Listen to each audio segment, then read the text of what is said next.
We are back. New York City baseball, past, present, future.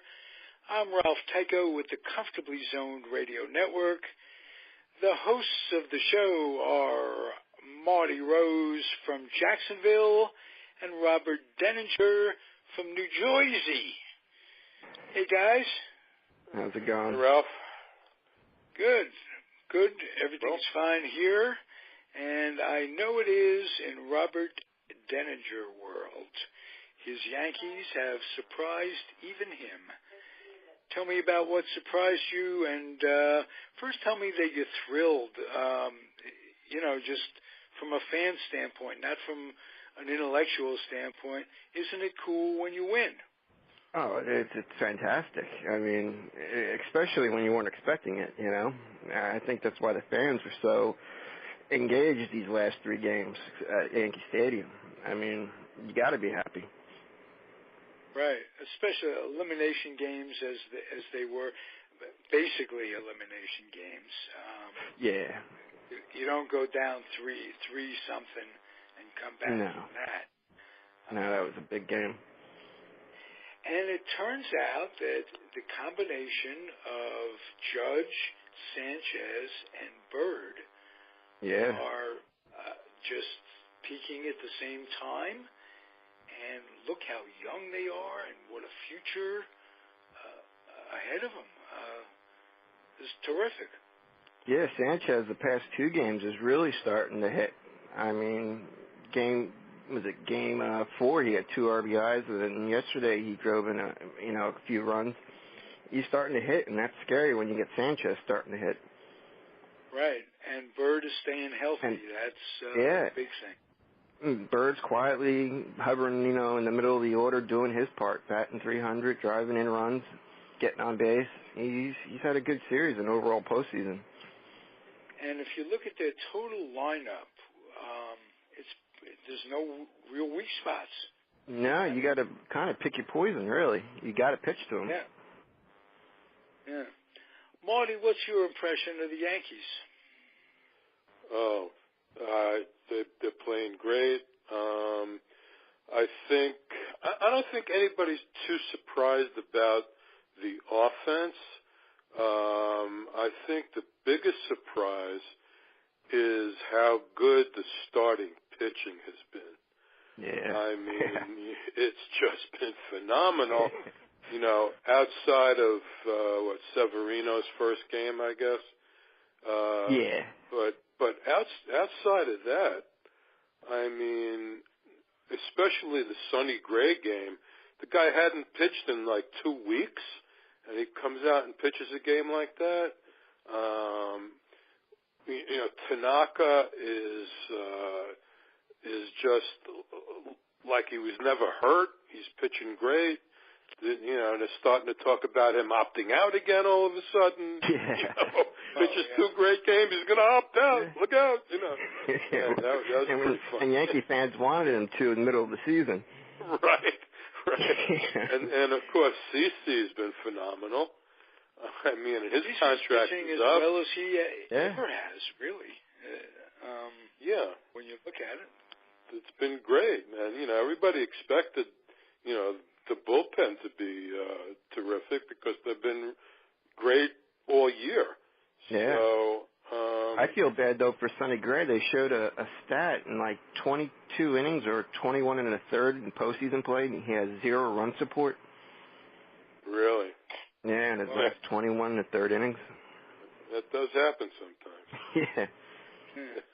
And that's incredible because I wonder what causes some pitchers just not to get the run support. Could they be plotters? Could they just be so slow that it slows the game down? And Gray was in a nice rhythm in this past game. I think it's just one of those seasons where it's just a run of bad luck. Yeah. It's just who he's matched up against also. The guy he was matched up against pitched a really good game also, which a lot of people didn't expect or even know who the guy was, right? Who was it, McCullers? I think, yeah. I mean, who is this guy? I don't know. So, he was I was shocked when A.J. Hinch pulled him from the game after he gave up the solo home run to Judge, because he only thrown about like 80 pitches, I think.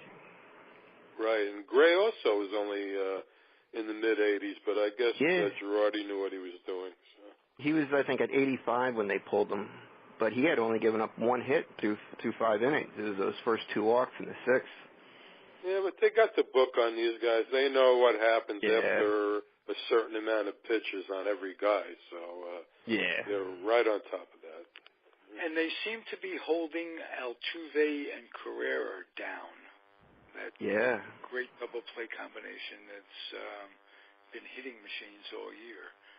So and besides them, nobody else is doing anything. No, and the rest of the lineup, zero. Yeah, and you got Beltran and McCann in there, a couple nice veterans. I mean, I think they're batting 188 as a team in this series against the Yankees. And they're getting off to fast starts, which means they have the ability to set up their bullpen that way. And they're getting extended innings from their starters. That helps quite a bit. The bullpen's getting rested, no question. Yeah. So it's a good combination. Girardi's job is secure, would you guys say, provided they don't go back to Houston and blow it? I think as long as he wants to come back, I think he's coming back. Yeah, I don't think there was some rumors earlier on in the month, and we never talked about it, that Girardi might, or the Mets might be looking at Girardi if he isn't re-signed. Yeah, well, he's going to. I don't think it's going to be a problem. I think I he's think definitely going to come back. He'll be extended for sure. These guys the Mets are talking about are terrible. I mean, horrendously bad. And especially the way the Yankees. We won't start with the Mets for a while. Well, especially with the way the players. I mean, the managers potential managers they're considering. Is that what you're saying? Yeah. I mean, I'm not thrilled with any of them. They're saying Alex Cora is the favorite for the Red Sox now, from what I'm hearing today. Ausmus is out of the picture. Ventura doesn't want to manage at all. Guerin's out of the picture. The only guys left today. Yeah, Kevin Long, Joe McEwing, and I'm hearing this guy Mickey Callaway. Now, excuse me, but I don't know who Mickey Callaway is. Somebody helped me out with that today on Twitter. I said I was an idiot for not knowing who this guy is. He's the pitching coach of the Indians, But, I'm sorry if I don't know the pitching coach of every team. I just don't. The ones in the National League East I'm pretty familiar with. The ones that are in New York I know, but I don't. Mickey Callaway is a guy who had no career as a player. He was terrible as a pitcher, but now he's a pitching coach, and then Cleveland doesn't want to lose him from what somebody said on Twitter today. But how the guy is as a manager or how he will be, I don't know. I don't know if he's had any experience. I'd rather go with a guy that has at least some experience as a manager or at least a bench coach. Yeah. I'd like a guy that's in the National League already. That would help. Yes, it would. Yeah. I mean, whoever Callaway is, I'm sure he's an excellent pitching coach. But just off the top of my head, he hasn't seen National League players over the past year or so, at least. So that's a biggie. Has Viola's name come up as a pitching coach? No. No. Has not even been Okay. mentioned. And, is he out of the organization at this point? I don't know if he still has a job in Las Vegas. I'm not sure. But remember, Alderson made some kind of comment about, recently about guys coming from Las Vegas that were not prepared for the major leagues. So that didn't sound good for anybody working in Las Vegas. absolutely not. Gee. That's a hard one. You know, it ain't going to be Las Vegas next year. It's going to be Cuse. Well, Cuse not till 19. Okay. Oh, I didn't know that. Yeah, they got another year in Vegas. So, okay. Did not know that. Yeah. Well, Alderson was not pleased with the Las Vegas staff, I guess. Well, that has to include Viola, and I don't understand. I would think. Yeah, I don't know. Yeah. But anyway, Robert, any of your thoughts on the Mets? We had Marty talk about the Yankees a little bit. As an outsider looking in. I think they got to get that manager squared away. That's got to be done. I think once the postseason's over with, within a month or two.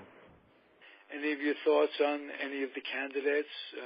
I know Kevin Long was a Yankee coach for a while as well. Yeah, he was their hitting coach. None of the names really jump out to me. Okay. But I would have liked, as I think I mentioned last week, Joey Cora would be terrific. Bilingual guy. Cora, Vanderbilt graduate. The Dodgers rave about Dave Roberts, how his personality relates to today's players. So I think it'd be nice to see the Mets go with someone who's maybe on the young side who can relate to the players. Yeah. Alfonso, has his name been mentioned? No. Fonzie? Not at all. Nope. Not at all. That's surprising, right? Well, I mean, he only managed 1 year in the lowest Class A, so in Brooklyn. Right. Maybe he needs a few more years in the organization to be considered for moving up, but no, his name never came up once. Nothing. Nothing I've seen. So. What can I say? Who would you, if you had your choice, and I'll ask both of you this, of any manager in the big leagues, who would you choose for your teams, your respective teams? Marty, that's easy for me. You mean a manager that's managing now? Yeah, any manager's managing now. If he came up as, for whatever reason, you could have him as the Met manager, who would you have? Well, you got to start with like Francona, I guess. Okay. He's got to be way up there, and you got to like the job that the Dodgers manager is doing. Roberts, jeez, Dave Roberts, yeah. Hell of a job. My goodness, I just don't, I don't like Madden very much. If he's a genius, I don't know if he's a genius or anything. But but I don't know. There's something about him that rubs me the wrong way. But he's got a shtick. That's what the guys that have been in the playoffs. I mean, the Houston manager seems very. I've seen him on the interviews. He seems pretty literate. He knows what he's talking about. He says the right things. But I'd go Francona if I had to pick one. I think. Okay, Robert, you said it would be easy for you. Well, being a Yankee fan, I'm sentimental. If it wasn't Girardi, then I would love to see Don Mattingly manage the Yankees. Just as a fan, I mean, growing up as a fan of his growing up, I would love to see him in a Yankee uniform managing. I wonder what his status is with the Marlins, with the new ownership and everything. Yeah, he signed a 5-year deal. He's going into his 3rd year, but I know the new group's already fired like 5 people from the front office. Yeah, but they didn't fire Mattingly, right? No, and I'm sure him and Jeter got a good relationship. You never know. Yeah, you never know, though. They officially took over? Yeah. I don't think is it official? Yes. Yeah. Because that went very they've already fired several people that the previous owner would have preferred that they kept. So he left I guess some names with the new ownership of guys that he thought should remain and guys that he thought might be let go, and they just pretty much did the opposite from what I'm hearing. So much for goodwill. Is Jeter running the actual baseball operation himself, or is he just a figurehead in all this? No, I think he's got his hands in it deeply. Oh, okay. He does. Yeah. From player personnel and all that. Well, yeah, I don't know what who the GM is going to be, but he's probably going to be like the chief operating officer or something. The guys behind him are just the money guys. I think he's the front man, I believe. As far as making the decisions on personnel until they hire a GM. And he gets a pretty good chunk of the franchise. I'm not sure exactly how much he has, but I know the guys behind him with all the money have a bigger stake than he does. That's for sure. Yeah. Okay. I think we've been joined by Gene Hutmaker. Am I correct? Yes, I got stuck in some traffic on the way home, but I'm here. Welcome. I'm still recovering from my sadness. I can appreciate that, but you've come to a place where it's almost impossible to grieve. We're not going to give you much slack there. Robert Deininger is a lifelong Yankee fan. Robert Deininger, Gene Hutmaker. Hello, Gene. Marty Rose. How you doing? Yep. Hi, Gene. And I don't know how old you are, but me and Ralph saw Mickey Mantle and Yogi Berra in the 1950s. And to me, so did Aaron Marty. Judge, Marty's much younger than me. He's almost 6 months younger than me. Okay. But Aaron Judge, I've been telling people today on my job that Aaron Judge and Gary Sanchez remind me of Yogi Berra and Mickey Mantle of the 1950s. And that could mean 6 World Series titles. Well, the expectations that are going to be put on this team now going forward are going to be enormous for the next couple of years. Easy. Well, I like the fact that this is Sanchez's sophomore year. Yeah. He's having a good sophomore year. When we were kids, Marty, Gene, and I, the sophomore jinx was very prevalent. That was talked about quite a bit. Guys would have great rookie years. And Walt Dropo. Yeah. Good 1950. Yes, Walt Dropo was a slugger with the Red Sox and just fell off after that. They found the hole in his bat. Yeah, in a swing or whatever it was. Yeah, but he was an average player. But you must look at Gene. I want your analyzation of the Yankees. You must look at them even though you're not rooting for them, and you must say, wow, give them a lot of credit. It looks like Christy Mathewson and Walter Johnson out there. My sons are dancing in the streets, but if they're pinstripe eyes. Right. Now, tell us about the experience of writing the book with your family, who they weren't all anti-Yankees. That was fun for you, wasn't it?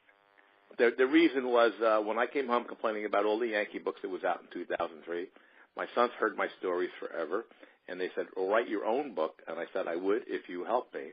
And I'm at the age where they humor me, and they said, okay. And I said, you're on. So my older son is the co-author, and my other son did the editing of it. And my sports-hating wife did the whole typing of it because I wrote it all longhand. Wow, this is before the computer, too. Yeah, well, she typed it onto the computer. Back in the day when she could type 100 over 100 words a minute. So, but the only problem with her typing in my handwriting was, since I'm a Cardinals fan, the early years have a lot of Stan Musial, and she typed Stan Musical. Actually, a lot of people nicknamed him that. That was one of the names he was laughingly called, Stan. Well, he had a fine tune with the bat, so. And he played the mouth organ as well, as a matter of fact. Oh, he was like that legendary. Yeah. I'm going to ask all three of you guys, have you all three heard anything negative at all about Stan Musial his whole life? Was there anybody that didn't like him, that you hear anything, Gene? No, and I actually, in my earlier years in the post office, I actually worked with a guy, and when he found out how a Cardinal fan, he goes, I graduated Denora High School with Stan the Man. Oh, and he said, like, a great guy and all of that. Oh, yeah, so he didn't come up with anything like he was a prima donna in high school or anything. He even had the scholarship to Pittsburgh University for basketball. Really? And he played basketball with Ken Griffey's grandfather. Ken Griffey Sr.'s dad and Ken Jr.'s grandfather. He played basketball with him in high school. Some good knowledge there. Wow. Yeah. He has almost 500 home runs for his career, right? Nearly 500? Him and Stargell are tied at 475. Wow. And then, he lost 1 year for 1945.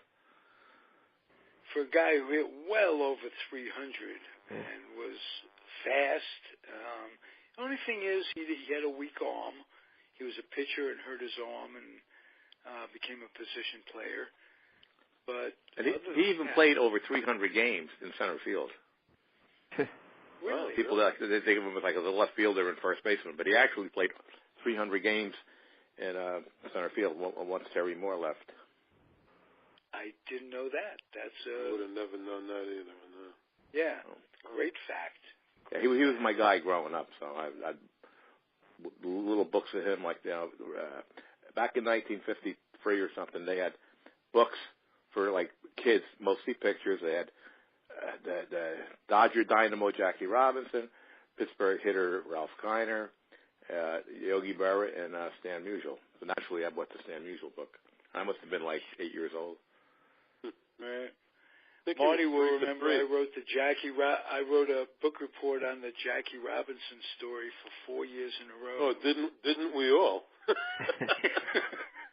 The strange thing about Stan Musial, when I had that book, I wished that I was Stan Musial's son, and my father also had the same wish that I was Stan Musial's son.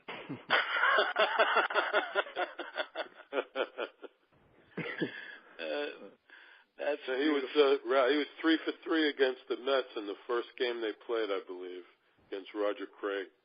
Well, I was there. They lost 9-1 or something like that on the road after being rained out.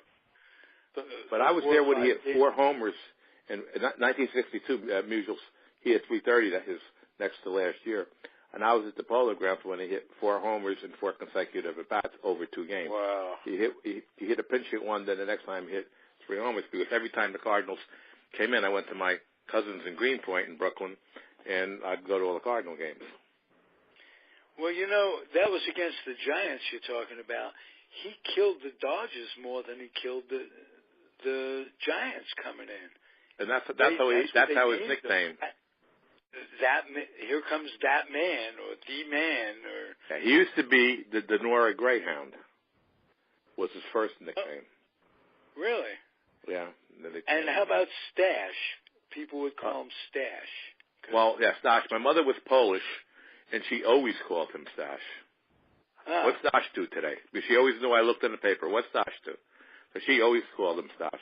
And my mother's name was Stella, so the Polish relatives called her Stasha.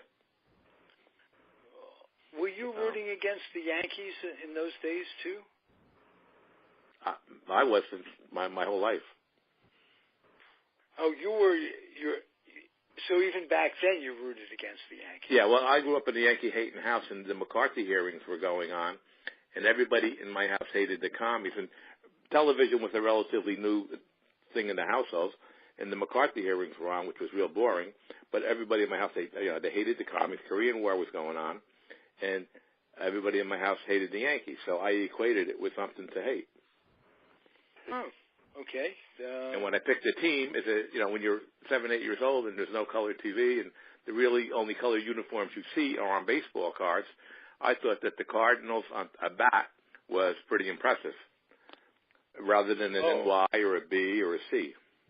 Yeah, the birds on the bat, right? Yeah, that was impressive for then they were white, red, and a baseball card, and you see I found that Braves had a great uniform too. Yeah. I remember that, Marty, the first baseball card I ever saw was a Brave card in your house. Really? And the second baseball card I ever saw was that of a St. Louis Cardinals, Salikimis, in your house. Remember the set that had a television set in it? Yes. Bowman, 1955. Right, that's the one, and Hemus was a Cardinal, and I remember those were the first baseball cards I ever saw. I liked them over the tops then, because who really had a color TV back then in them days? No, neither of us did. No. I remember there was somebody on your floor that had a color TV set down the hall. No, it was on the third floor, one floor, but Mr. Nathan, he lived with his son. Mr. Nathan was like about 80 at that time. And we're talking 1958 maybe? Yeah. Because I remember when we got home from school, we used to go up to see the end of the game, because I had a friend that lived right next door to him, some kid named Benson, Philip Benson, I think. He lived on the third floor, and I was on the second floor. And after school, because the game was still on, when we got back from school, we went up and watched the last few innings. They let us come in and watch. It was unbelievable. The first time you saw that, it was shocking. I Shocking. remember that apartment was down at the corner, the Allen Mayer corner. Yeah, it was in the corner. Yeah, exactly right. Right. So we're going back 60 years with memories. Top that, guys. There wasn't really much color TV then either, though. That shows that were on TV. No, and it wasn't really as clear it was always fading in and out. The colors weren't great. But nothing like today. It's memories. So much better. We're up against the time, guys. Thank you so very much, Gene. Okay, very good. Robert, congratulations. Gene, I'm sorry. But you know what? It ain't over yet. They still have to go back there. No, but Yogi Berra, even though I'm the Yankee hater, I live by Yogi-isms. Okay. Not over till it's over. And it ain't over till it's over. Yep. Well, if you see a fork in the road, don't take it. I take it. Okay. I want the cake to eat with it. Right. Okay. And if there's a knock on the door and it's the blind salesman, he's not really blind. It's Venetian blinds. Thank you, guys. Great memories. Okay. Same time next week. All right. We'll see. We'll talk about next week based on when the games are, Ralph. So. Absolutely. We'll talk. Give me a note on the computer. I will. Thanks, Gene, for being here. Robert, again, congratulations. It doesn't happen very often when your team wins. I've found over the course of all these many years. So when they do, enjoy it. Absolutely. All right. If you're out there listening, keep on keeping on. And I'm going to ask you a special favor. If you enjoy our broadcasts at all, accumulate children's books, lightly used children's books. Put them in a carton, take them over to the Head Start program, and get some kids ready for kindergarten.